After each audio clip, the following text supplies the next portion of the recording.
कि विध्वंस का अंश जन्मा यहीं से था, महाभारत का सारांश जन्मा यहीं से था। समाज के कुछ लोगों ने बिछाई ये चाल थी, चौपड़ का खेल था, पासों की बनाई ढाल थी। तो कुछ रणनीतियों और साजिशों ने हाथ मिलाया था, खेल खेल में पांडवों ने सब कुछ अपना गंवाया था। पर कहते हैं ना, वक्त को कुछ और ही मंजूर था। कुछ पासों की चाल थी और कोई अहंकार से चूर था। तो युद्ध का आगाज और शुरुआत अंत का यहीं से था, महाभारत का सारांश जन्मा यहीं से था। अपमान का प्रतिशोध अपमान तक तो ठीक था, अहंकार में स्त्री का सम्मान आहत करना कहां तक ठीक था। थोड़ा उकसा भी दिया, थोड़ा समझा भी दिया, सब कुछ वापस पाने की चाह में अर्धांगिनी को दांव पे लगा दिया।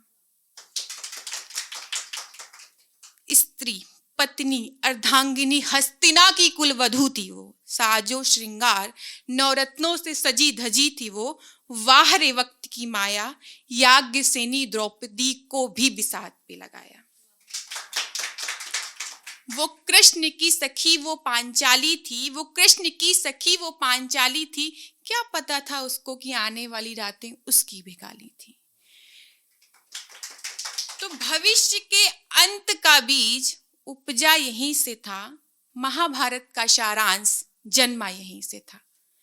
तो जिन बालों को सवार कर वो रोज इतराती थी, उन्हीं केशों को खींचते हुए सभा में लाई जाती थी। फिर भी ये सभा, ये समाज निरर्थक समाज मौन था। इस अनर्थ को रोक सके उस सभा में ऐसा कौन था। उसकी आंखें जो डबडबाई थीं, उनमें भी एक ज्वाला थी। हर आंसू उसका कर्ज था, टूटी मोतियों की माला थी। शरीर के घाव तो अनगिनत, पर मन की दशा का मैं क्या कहूं। हर अश्क उसका प्रश्न था, आंखों से बह रहा था लहू। धिक्कार रही थी आत्मा उसकी ऐसे अंधे समाज को, पुकार रही थी कान्हा को वो अपनी बचाने लाज को। तो हर शख्स से उसने प्रश्न किए, सबसे लगाई गुहार थी। प्रश्न चिन्ह अंकित सबके मुख पे, मानवता भी शर्मसार थी। तो धर्म के नाम पे हुए अधर्म का आगाज यहीं से था, महाभारत का सारांश जन्मा यहीं से था। दुशासन ने हाथ बड़ी बेरहमी से बढ़ाए थे, और छूकर उसकी साड़ी को कौरवों ने ठहाके लगाए थे। याद करती अपने सखा को, उसका ही एक सहारा था।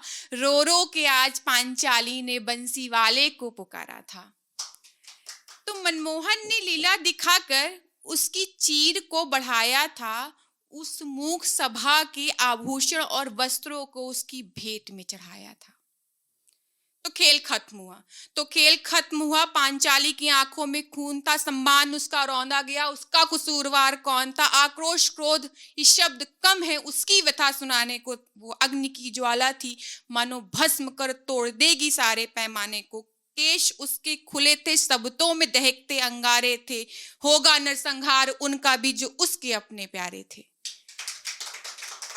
तो धृतराष्ट्र के वंश का अंत होना सुनिश्चित यहां से था, महाभारत का सारांश जन्मा यहीं से था। तब भी एक सभा थी, आज भी एक समाज है। तब सभा चुप थी, आज समाज मौन है। तब कान्हा का सहारा था, आज उसने भी कर लिया किनारा है।